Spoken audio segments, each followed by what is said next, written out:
My name is Maya Thompson. I'm 36, a New Yorker by way of Detroit, and until recently, I was the head of data strategy at Quantum Corp, a job I loved until I lost it in a mass layoff. I spent a decade building predictive models to help rich clients manage their wealth more efficiently. Funny how none of those models ever predicted the collapse of my own life. I'm not just a numbers person, I'm a patterns person. I see trends, anomalies, opportunities where others see noise. 2 years ago, I proposed an idea. Brightmind, an AI-driven financial assistant for everyday people. I pitched it with passion, backed by data showing that middle-class Americans desperately needed better tools to manage their money. My bosses laughed me out of the boardroom. They said financial literacy was a niche market. So I shelved the idea.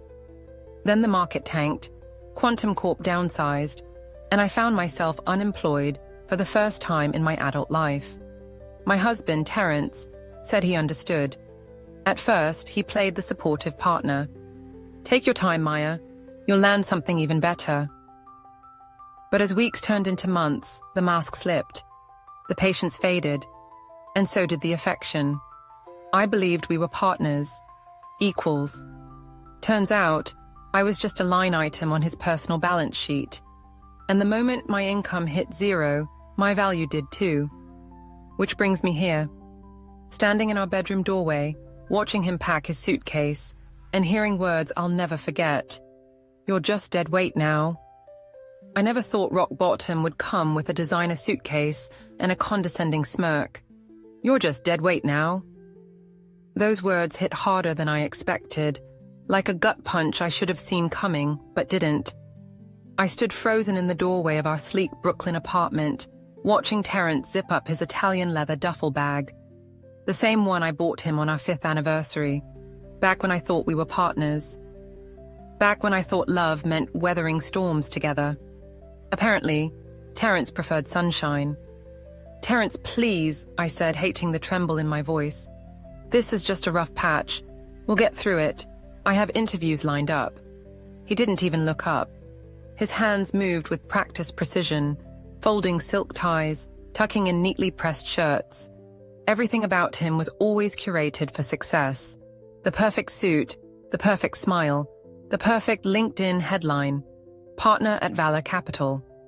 And me? I used to be part of that perfect picture.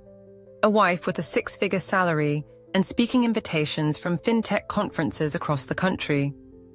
Now I was the woman who got laid off when Quantum Corp axed half its workforce. Interviews? He let out a dry laugh. Come on, Maya. You've been sending resumes into a black hole for months. Meanwhile, I'm the one keeping this place afloat. My cheeks burned. I'd heard that tone before. It was the same voice he used when talking about junior analysts who didn't add value. I lost my job, not my skills. I built predictive models that saved Quantum Corp millions. Oz, someone will see that. Sure, he said, finally glancing my way. His gaze skimmed over me like I was a broken appliance he'd given up on fixing. Someone, someday. But until then, you're just dead weight. My knees wobbled. I wanted to scream at him, remind him of all the nights I stayed late at the office while he was networking at rooftop bars. All the money I poured into his MBA when I was making more than him. But the words lodged in my throat. I was too stunned, too humiliated.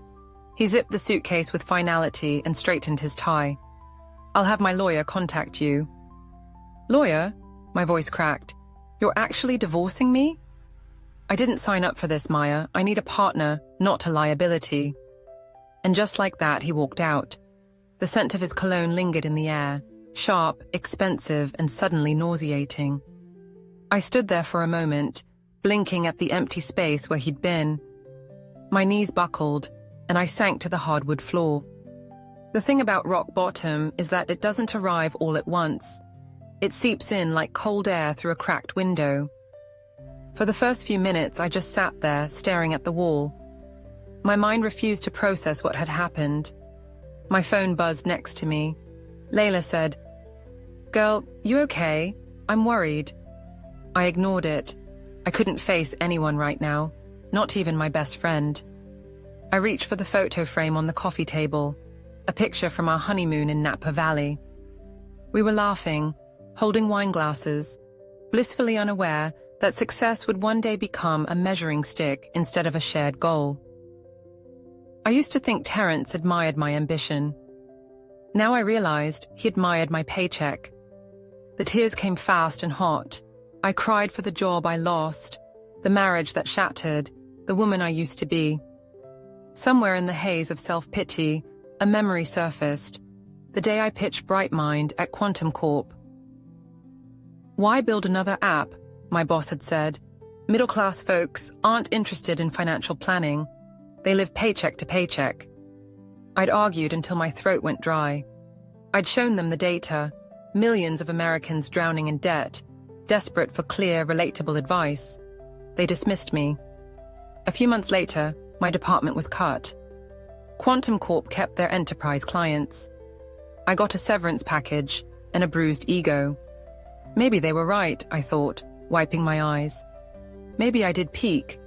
I don't know how long I sat there, but the apartment grew darker. The city lights cast fractured shadows on the walls. My mind replayed every argument Terrence and I had over the past few months. There were signs, of course. The way he flinched when I mentioned another rejected application. The icy silence when I suggested cutting back on expensive dinners. The night he muttered, "I didn't marry a housewife." I thought we could ride out the storm. I thought we were unshakable. But when the market crashed, our marriage crashed with it. The truth settled on me like a weight. Terrence didn't just leave because I lost my job. He left because he measured people by their productivity, and I no longer delivered results. I clutched the pillow beside me and screamed into it until my throat burned. At some point, I moved to the kitchen and poured myself a glass of wine. My phone buzzed again. "Layla, I'm coming over. Don't move." I didn't respond. I just stared out the window at the glittering skyline. Somewhere out there, people were closing deals, writing code, making things happen. And here I was, Maya Thompson, former fintech whiz, curled up like a discarded receipt. I took another sip and opened my laptop. Muscle memory guided me as I logged into an old folder labeled Brightmind Concept. The presentation deck opened with the tagline I'd written 2 years ago.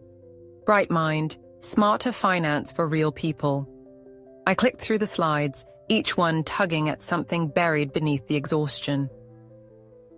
Problem: financial literacy tools are confusing and elitist. Solution: a conversational AI that simplifies budgeting and planning for everyone. Tech approach: NLP-driven insights tailored to each user's financial behavior. The passion I'd felt when crafting those slides stirred awake. Quantum Corp called the idea too niche. But what if they were wrong? The doorbell rang. Layla's voice boomed through the intercom. "Open up, woman." I closed the laptop and went to let her in. My mind was still foggy, but underneath the hurt and humiliation, something sparked. Defiance. Terrence thought I was dead weight. Fine. I'd build something so big he'd choke on his own words. I woke up to the sound of my phone vibrating on the nightstand.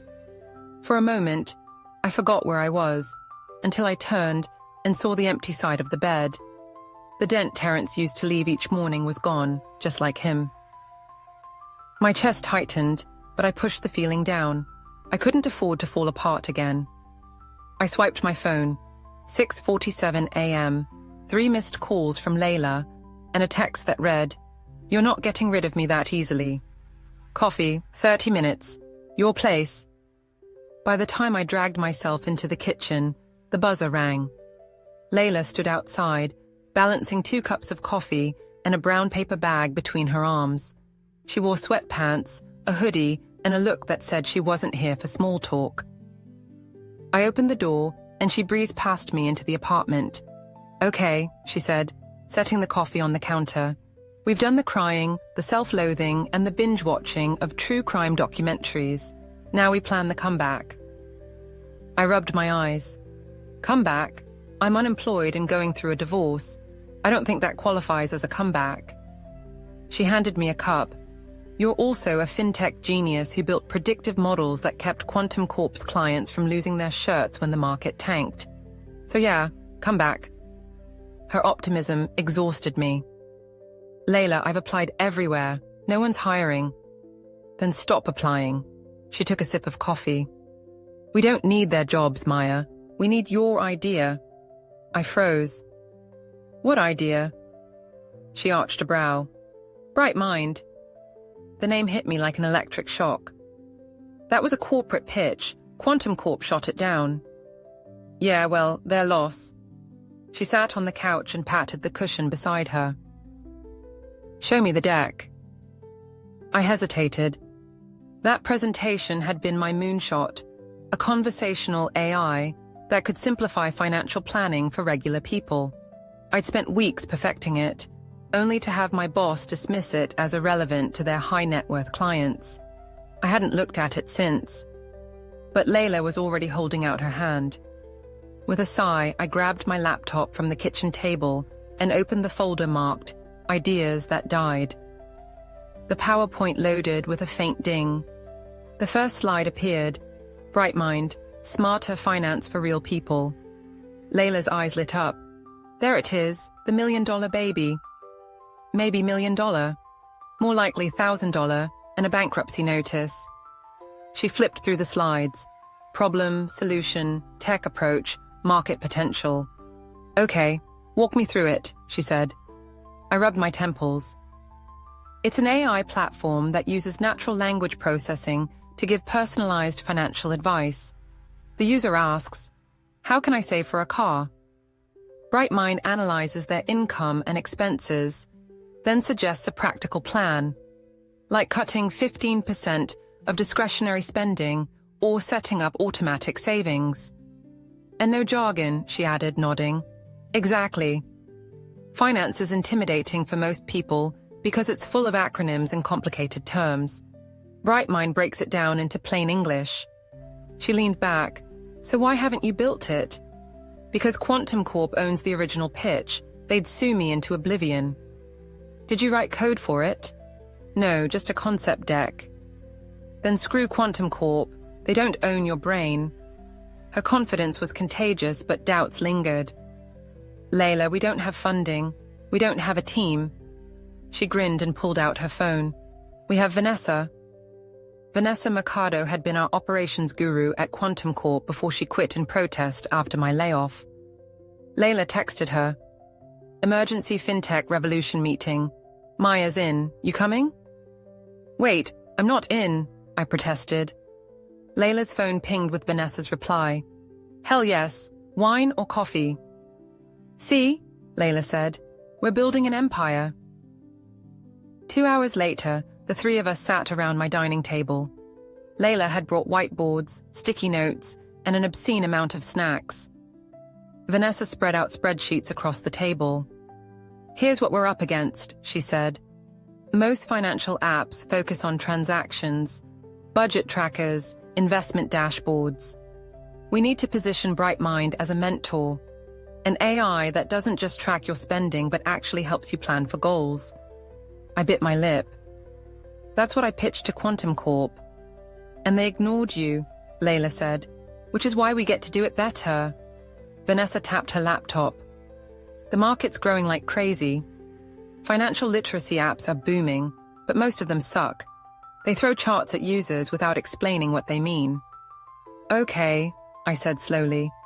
But building a machine learning model from scratch takes time. And data. Vanessa smiled.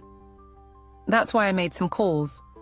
A buddy of mine at NYU said we can use their anonymized data set from their financial literacy study. It's diverse, people from different income brackets, not just the 1%. I raised an eyebrow. You already called NYU? Of course, I knew you'd cave eventually. My chest tightened. For weeks, I'd felt like a failure. But here were two brilliant women ready to bet on me, on my idea. Okay, I said, let's do it. By midnight, my apartment looked like a war room. Algorithms were scribbled across whiteboards. My laptop was open to Python scripts I hadn't touched in months. Layla yawned and stretched. Okay, boss lady, what's next? I stared at the pitch deck glowing on my screen. Brightmind, smarter finance for real people. We build the prototype, I said, and we make it so damn good they can't ignore us. As Vanessa packed up, she asked, So, what's our official business strategy? I hesitated, then said, Revenge. Layla burst out laughing. I like the way you think, Thompson. I smiled for the first time in weeks. Terrence thought I was dead weight. Quantum Corp dismissed me as irrelevant. They were about to learn how wrong they were. I used to think the hardest part of launching a startup was having the idea. I was wrong. The hardest part is everything that comes after. The sleepless nights, the self-doubt, the constant hum of what if we fail, playing on a loop in your brain. Brightmind was no longer just a PowerPoint deck sitting on my laptop. It had become a living, breathing project, and it was all-consuming. My days blurred together, coding until dawn, inhaling cold coffee and stale granola bars, fielding texts from Layla and Vanessa with questions like, why is the model returning negative savings rates for users with irregular incomes? And how do we prioritize features without breaking the budget? The answer to the second question was always the same. We didn't have a budget. Not really. Vanessa had managed to get us a deal with an NYU research lab to use their anonymized financial data set, but server costs were climbing, and none of us had taken a paycheck in months. I told myself the sacrifices were temporary, but the reality hit hard when I opened my banking app one morning and saw my checking account dip below $500. By the time I showed up to our tiny co-working space in Soho, I was already crafting the speech. We gave it our best. Maybe we should pause until we find funding. The moment I walked in, though, Layla shoved her phone in my face. Look, she said, eyes alight. On the screen was a TikTok video of a college student named Jess from Ohio. Jess was recording herself sitting in her cluttered dorm room. Okay, y'all, she said, voice shaky with excitement. I've been using this free budgeting app called Brightmind, and no joke, it helped me figure out how to save $200 a month just by cutting back on delivery. Like, I knew I was overspending, but I didn't know how much until this little AI dude broke it down for me. The video ended with her holding up her phone to show Brightmind's dashboard, simple, colorful, and easy to understand. The comments section was on fire.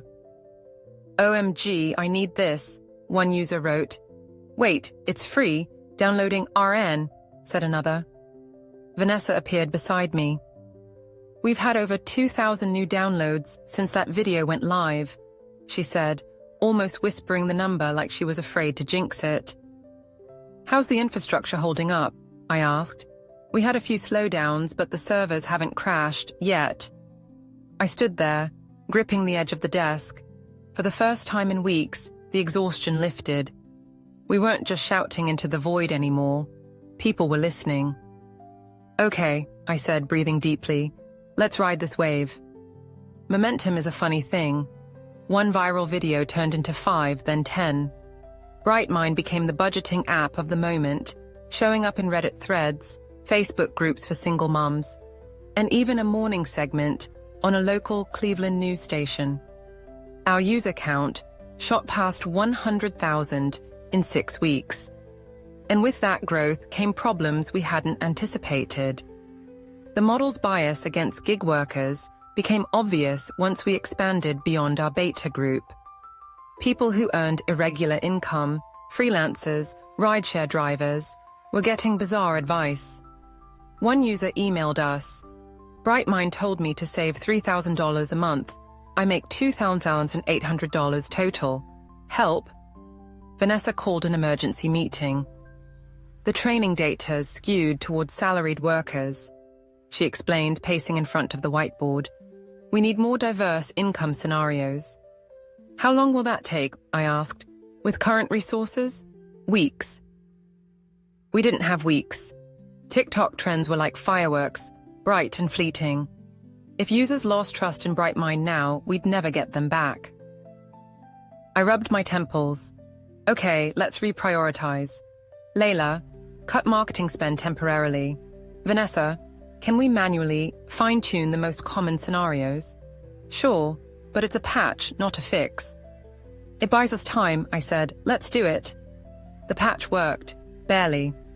Complaints about odd savings advice dropped, but I knew we were teetering on the edge of a technical collapse. BrightMind was a toddler running a marathon. We needed capital. I hated the idea of pitching to venture capitalists. My last encounter with VCs involved a man named Greg, who asked if I planned on taking maternity leave anytime soon during my job interview at Quantum Corp. But desperate times, as they say. I scrolled through my contacts until I found Alan Green. We'd been in the same MBA program, though he'd gone the VC route while I dived into corporate tech. I texted, "Hey Alan, got a fintech startup that just hit 100K users in 6 weeks. Want to see a demo?" The dots appeared almost immediately. Tomorrow, 2 p.m., my office. The next day, I stood in Alan's sleek minimalist office, gripping my laptop like a life raft. Alan leaned back in his chair, sneakers propped on his desk. "Okay, Maya," he said. "Show me what you've built." I launched the app. BrightMind helps people manage their finances through conversational AI. Instead of jargon, we give them plain, actionable advice. "Talk me through a scenario," he said. I typed, "How can I save for a car?" The chatbot responded instantly. "Sure, let's start with a goal. How much would you like to save?" I entered $30,000 in 2 years. The screen populated with a colorful breakdown. To save $30,000 in 2 years, you'll need to set aside approximately $1,250 each month. Here are some suggestions. 1. Cut discretionary spending by 15%, saving $300 a month. 2. Automate transfers to a high-yield savings account. 3. Reduce food delivery from 4x month to 2x month, saving $150 a month. Alan leaned forward. "Holy shit, it's like a financial planner that doesn't make you feel stupid." "That's the idea." He turned to his computer and opened a spreadsheet. "Okay, here's the deal. We like to lead rounds between $1 million and $3 million for early-stage fintech." My stomach dropped. "Wait, are you saying—" "I'll put in $2 million, he said, grinning. "Let's build this thing right." I left his office in a daze. On the subway ride home, I texted Layla and Vanessa. $2 million secured, game on. The responses came in instantly. Layla, "Fuck, yes!" Vanessa, "Holy shit, let's go." I leaned back against the cold subway window. Terrence once told me I was too emotionally invested in my BrightMind idea. He was right, and now that emotional investment was paying off. Game on indeed. The email came in at 6:13 a.m. I was halfway through my first cup of coffee when the notification popped up. Legal action, Quantum Corp versus BrightMind AI Inc. For a moment, I thought it was spam. Then I opened the PDF attachment and saw the official letterhead, the crisp legal jargon. Plaintiff alleges misappropriation of proprietary algorithms and intellectual property. My coffee went cold in my hands. Quantum Corp, the company that had dismissed my idea for BrightMind as irrelevant. The company that laid me off with a generic, "Thanks for your contributions" email. Now, they were claiming we'd stolen their tech. I called Vanessa. She picked up on the second ring. "Hey Maya, you okay?" "No," I said, voice trembling. "Check your email. Quantum Corp suing us." Silence then. "I'll be at the office in 20. By 7 a.m., our whiteboard was covered with frantic notes. Vanessa scoured our documentation logs while Layla paced, muttering curses. "This is bullshit," Layla snapped. "We didn't steal anything. You wrote the core concept yourself. I was there when you pitched it to them. Yeah, I said, tightening my grip on a dry erase marker. But they have lawyers. We have passion and 2 weeks of runway left. Vanessa swiveled her laptop toward me. Found it. Your original Brightmind proposal. Dated 18 months before Quantum Corp launched their so-called competing product. The timestamp glowed like a beacon. October 3rd, 2022. I remembered that day vividly. The excitement, the hope, the dismissive smirk from my then boss. I exhaled slowly. Okay, let's turn the tables. The following afternoon, I sat across from a CNBC anchor under hot studio lights. My heart raced as the countdown began. 3, 2, 1. Today, the anchor said, smiling at the camera, we have Maya Thompson, founder of Brightmind AI, here to address the recent lawsuit from Quantum Corp. Maya, welcome. Thank you for having me, I said, keeping my voice steady. Quantum Corp claims you stole their intellectual property. How do you respond? I held up a printed document for the camera. This, I said, is the original Brightmind proposal I submitted to Quantum Corp in 2022. They rejected it. 18 months later, they launched a similar product. Now that Brightmind is succeeding independently, they're trying to shut us down. The anchor raised her eyebrows. That's a strong accusation. I met the camera's gaze. I believe in competition, but innovation isn't theft. We have the documentation to prove that our code is original, and we won't back down. The clip went viral within hours. By morning, #Brightmind Truth trended nationwide. 3 days later, Quantum Corp withdrew the lawsuit. Our user base doubled. Investors who previously ignored us suddenly wanted meetings. Victory should have tasted sweet. But unease lingered. Because in the flurry of news coverage, a familiar name had surfaced. Valor Capital, Terrence's firm. I found his name buried in a Bloomberg article. Sources confirm Valor Capital is in talks with Brightmind AI regarding a potential acquisition. Except there were no talks, no outreach from Valor. The sources were lies. Smoke meant to rattle us. My phone buzzed. Unknown number. I answered. Maya, a voice drawled. Long time. Terrence. I forced calm into my voice. What do you want? Just checking in. I see Brightmind's doing well. You mean you see we survived Quantum Corp's stunt? He chuckled. Business is a battlefield. No hard feelings. I gripped the phone tighter. Cut to the chase, Terrence. Okay, he said, voice smooth.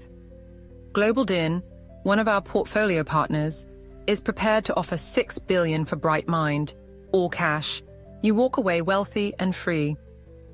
I almost laughed. You think I'd sell to you? It's not personal, Maya. It's strategy. And if you don't sell, well, companies that refuse buyouts often find themselves battling more than lawsuits. Threatening me now? Advising you, he said. You built something impressive, but it's still a fragile little startup. The line clicked dead. I stayed at the office until midnight, combing through documents Vanessa pulled from an anonymous tip. It was worse than I feared.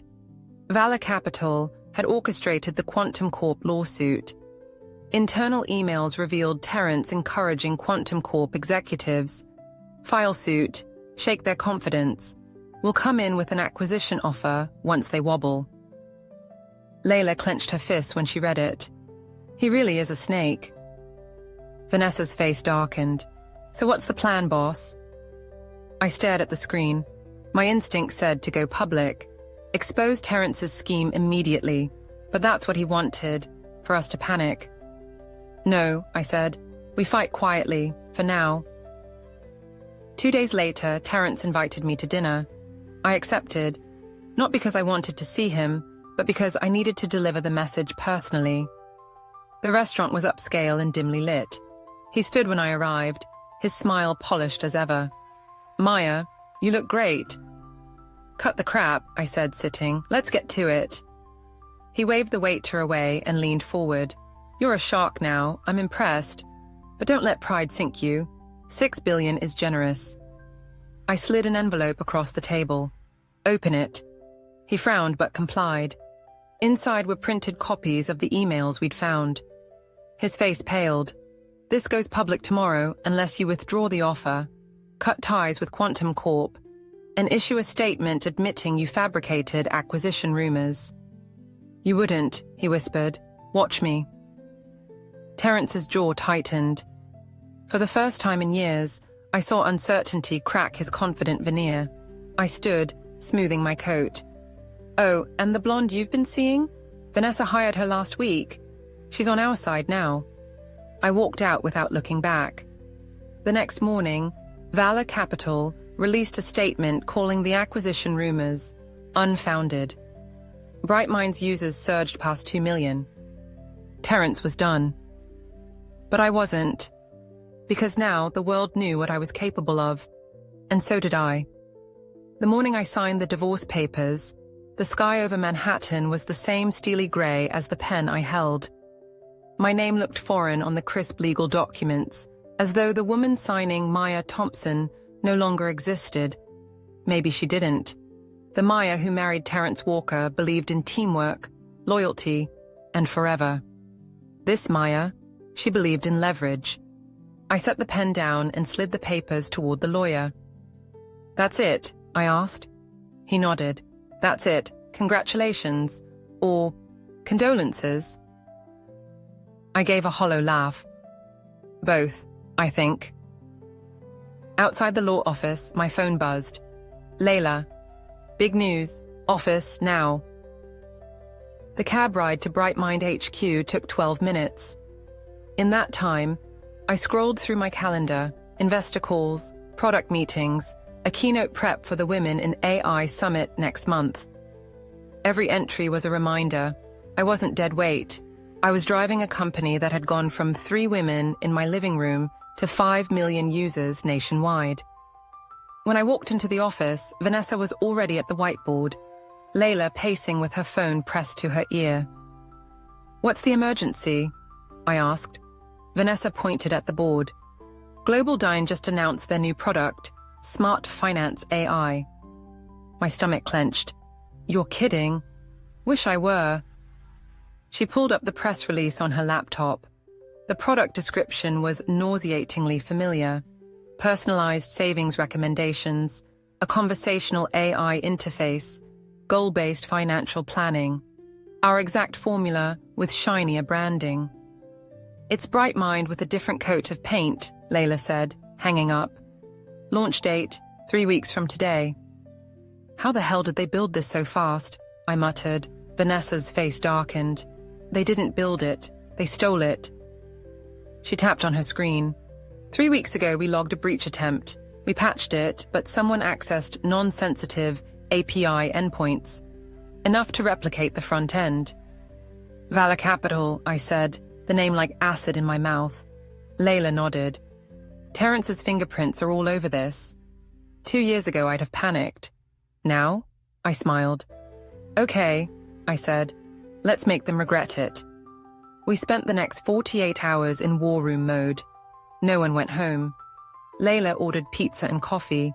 Vanessa wrote scripts to analyze user behavior patterns. I dove into marketing strategy. If Global Din wanted to mimic us, we'd leave them chasing shadows.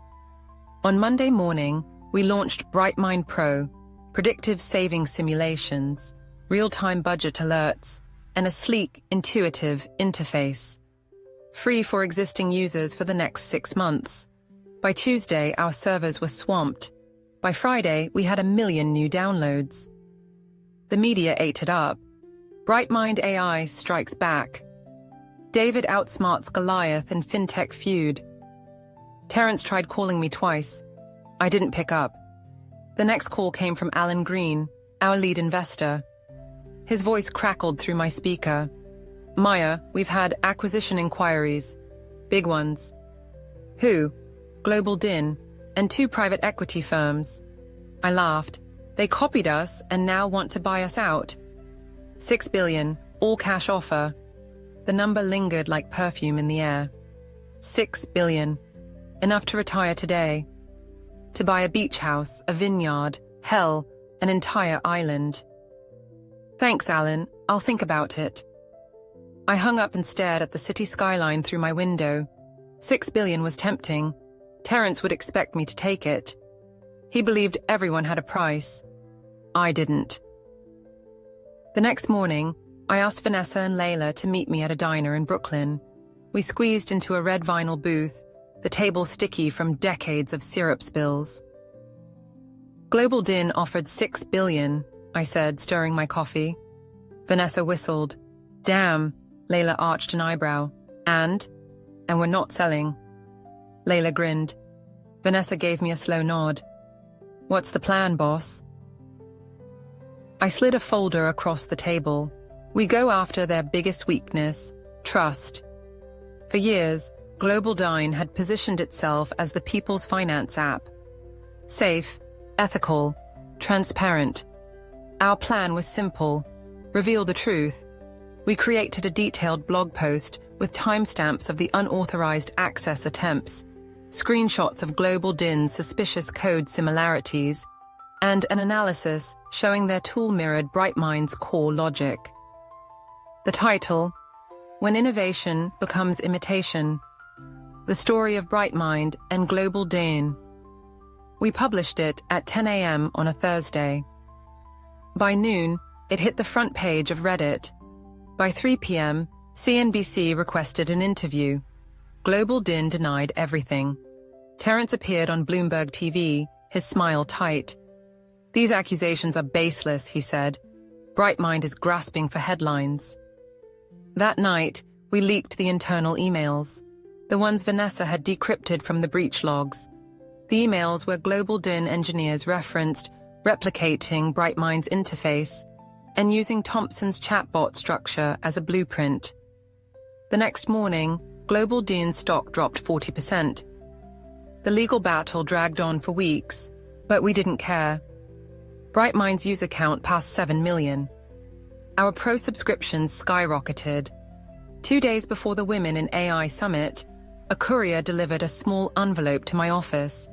I opened it and pulled out a single handwritten note. Congratulations, Maya. You won this round. See you soon. T. I crumpled the note and tossed it into the shredder. He didn't get at it. This wasn't a game to me anymore. The summit was held in a glass-walled convention center overlooking the Hudson River. The room was packed with engineers, founders, and aspiring tech leaders. As I stepped onto the stage, I spotted Terence at the back of the room, arms crossed. I smiled. Let him watch. Good afternoon, I began. When I first started Brightmind, I thought success meant building a great product. I was wrong. Success is about knowing who you are when everything goes wrong. It's about realizing that the people who try to tear you down are often the ones who fear what you're capable of. I clicked to the next slide, the Brightmind Foundation logo. That's why today we're launching the Brightmind Foundation to provide free financial literacy tools to under-resourced communities, because knowledge is power and everyone deserves it. The audience erupted in applause. I scanned the room again. Terence was gone. As the crowd stood cheering, I whispered under my breath, "Goodbye, dead weight." And then I stepped off the stage, lighter than I'd felt in years. The applause was deafening. I stood on the stage, heart racing, the spotlight warm against my skin. Beyond the blinding lights, the audience was a blur of suits, dresses, and glowing phone screens capturing the moment. I did it. The banner behind me read, Women in AI Innovation Summit. Keynote speaker, Maya Thompson, founder and CEO of Brightmind AI. I adjusted the mic. Thank you, I said, voice steady. When I started Brightmind, I thought success meant building the perfect algorithm, but I was wrong.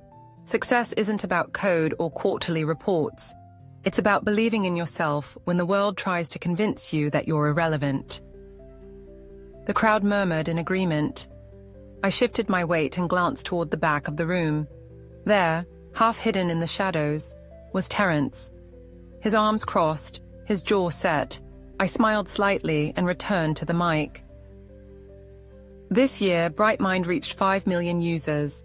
But today I'm proud to announce something more important, the Brightmind Foundation. Our mission is simple: financial literacy for everyone, not just the privileged few. Because knowledge isn't a luxury, it's a right. The crowd erupted again. I let the applause wash over me, then cast one last look toward the back. Terence was gone. I stepped off the stage, breathing deeply. Vanessa and Layla met me with hugs and laughter. "You killed it," Layla said. Vanessa handed me a glass of champagne. "To rewriting the algorithm." I clinked glasses with them, the bubbles sharp on my tongue. As the noise swirled around us, I turned toward the window. The skyline shimmered, the city pulsing with life. My reflection stared back, a woman who had been broken, underestimated, and dismissed, but not defeated. I whispered, more to myself than anyone else, "Goodbye, dead weight." Then I turned away from the past and walked toward the future.